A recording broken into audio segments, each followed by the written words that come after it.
السلام علیکم ورحمۃ اللہ وبرکاتہ۔ الحمدللہ وحدہ والصلاة والسلام علی رسول اللہ وبعد، اما بعد، اللہم ارنا الحق حقا وارزقنا اتباعہ وارنا الباطل باطلا وارزقنا اجتنابہ۔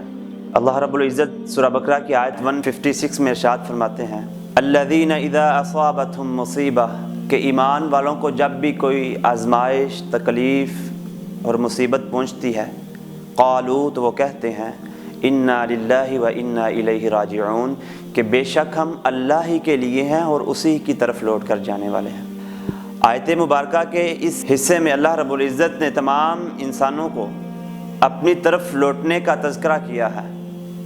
اسی وجہ سے اس آیت کو آیت استرجاع کہا جاتا ہے، لیکن مسلم معاشروں میں اس آیت کو اظہار تلقین اور صبر کی تلقین کے لیے بولا جاتا ہے۔ میرے عزیز، یاد رکھیے گا کہ اس آیت کو صرف اظہار تعزیت کے لیے اللہ رب العزت نے نازل نہیں کیا۔ سیدنا اکرمہ رضی اللہ عنہ بیان کرتے ہیں کہ ایک رات میں جناب رسول اللہ صلی اللہ علیہ وسلم کے ساتھ موجود تھا کہ رات کو اچانک چراغ بجھ گیا تو رسول اللہ صلی اللہ علیہ وسلم نے فرمایا، انا للہ و انا الیہ راجعون۔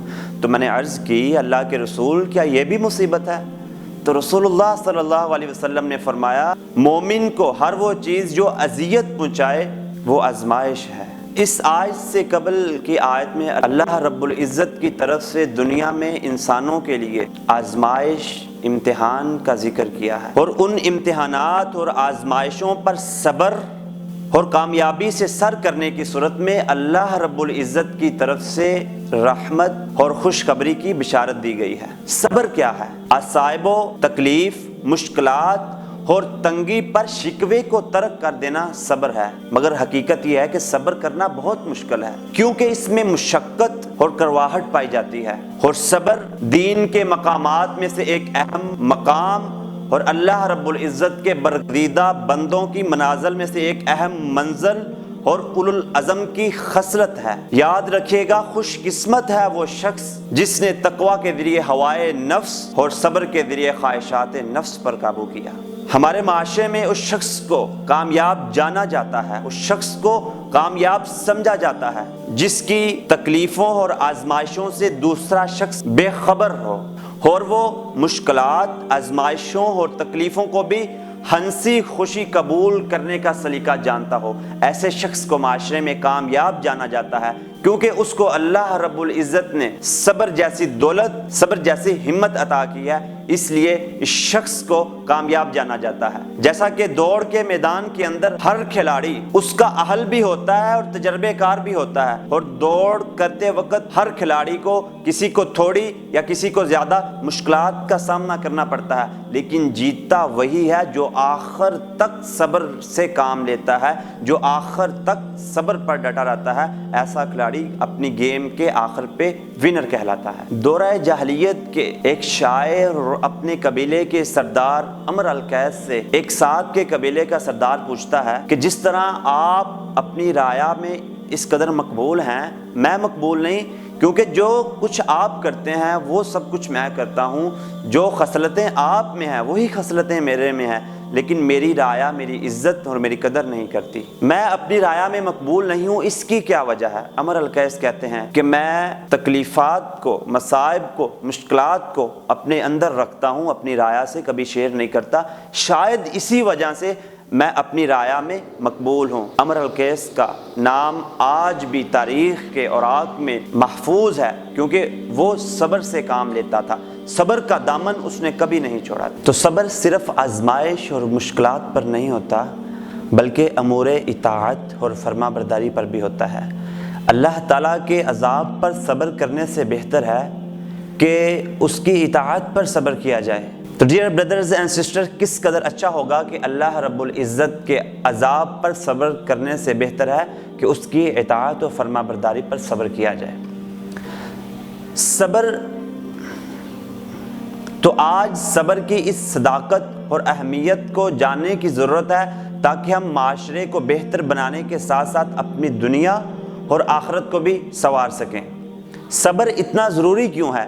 کیونکہ دنیا میں ہر انسان کو کسی نہ کسی آزمائش، مشکلات اور مصائب کا سامنا کرنا پڑتا ہے، تو ان حالات میں ہر انسان کو صبر سے کام لینا چاہیے، جیسا کہ اللہ رب العزت سورہ بقرہ آیت 155 میں ارشاد فرماتے ہیں وَلَنَبْلُوَنَّكُمْ، اور ہم ضرور بضرور آزمائیں گے تم کو، بِشَيْءٍ مِّنَ الْخَوْفِ وَالْجُوعِ، کچھ خوف اور بھوک سے، وَنَقْصٍ مِّنَ الْأَمْوَالِ وَالْأَنفُسِ وَالثَّمَرَاتِ، اور مالوں، جانوں اور پھلوں کے نقصان سے ہم تمہیں آزمائیں گے۔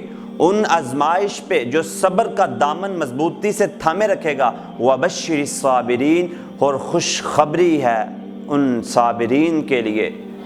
اللہ رب العزت ان صابرین کی خوشخبری سورۃ الرعد آیت 122 میں ارشاد فرماتے ہیں وَإِنَّهُ فِي الْآخِرَةِ لَمِنَ الصَّالِحِينَ، اور یہ صابرین کل قیامت کے روز صابرین کے ساتھ ہوں گے۔ تو ڈیئر بردرز اینڈ سسٹرز، اس دنیا میں رہتے ہوئے ہمیں مشکلات، عصائب، تکالیف، تنگیوں کا سامنا کرنا پڑتا ہے، ہر انسان اس کا سامنا کرتا ہے۔ صحیح بخاری میں روایت ہے، سیدنا سعد رضی اللہ عنہ بیان کرتے ہیں کہ ہم نے اللہ کے رسول سے عرض کیا، اللہ کے رسول کہ انسانوں میں سے سب سے زیادہ مشکلات کن پر آتی ہیں؟ تو رسول اللہ صلی اللہ علیہ وسلم نے فرمایا انبیاء اکرام پر، پھر درجہ بدرجہ اللہ کے مقربین بندوں پر جو اللہ سے قریب ہوتے ہیں، ان پر آزمائش آتی ہے۔ انسان پر آزمائش اس کے ایمانی لیول اور اس کے دینی مقام و مرتبہ کے حساب سے ہوتی ہے۔ جو شخص ایمان میں جس قدر مضبوط ہوتا ہے، دین میں جس قدر پختہ ہوتا ہے، اس پر آزمائش اس قدر سخت آتی ہیں۔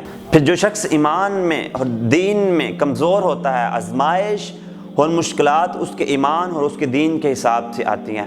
ہر بندے پر آزمائش اور مشکلات آتی رہتی ہیں، اور وہ شخص پاک کر دیا جاتا ہے جو ان آزمائش اور مشکلات پر صبر کرتا ہے۔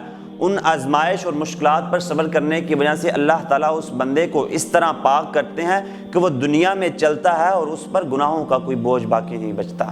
آزمائش پر صبر کرنے سے اللہ رب العزت انسان کو یہ انعام اور یہ تحفہ دیتے ہیں کہ اس کے گناہوں کا بوجھ ہوتا ہے، اللہ تعالیٰ اس سے ہلکا کر دیتے ہیں۔ سیدنا جابر رضی اللہ عنہ بیان کرتے ہیں، سنن ترمذی کی روایت ہے کہ رسول اللہ صلی اللہ علیہ وسلم نے فرمایا کہ کل جب قیامت کا دن ہوگا، جو شخص دنیا میں آزمائش اور مشکلات کا سامنا کرتے ہوئے اپنے رب سے جا ملا، جب اللہ رب العزت اس کو اس کا اجر و ثواب دیں گے، دنیا میں عیش و عشرت، آرام و سکون اور لگژری لائف گزارنے والا وہ شخص جب اس کا مقام و مرتبہ دیکھے گا تو وہ خواہش کرے گا اس وقت کہ کاش دنیا میں میرے اس آرام و سکون اور لگژری لائف کے بدلے میری جلد کو کینچیوں سے کاٹ دیا جاتا تاکہ آج میں اس اجر و ثواب کا مستحق ٹھہرتا۔ اللہ رب العزت نے دین حنیف کے اندر صبر کو مضبوطی سے تھامنے کا کتنا اجر و ثواب رکھا ہے، تو ہمیں بھی ان سب مشکلات، مصائب اور تکالیف پر صبر کا دامن مضبوطی سے تھامنا ہوگا۔ السلام علیکم ورحمۃ اللہ وبرکاتہ۔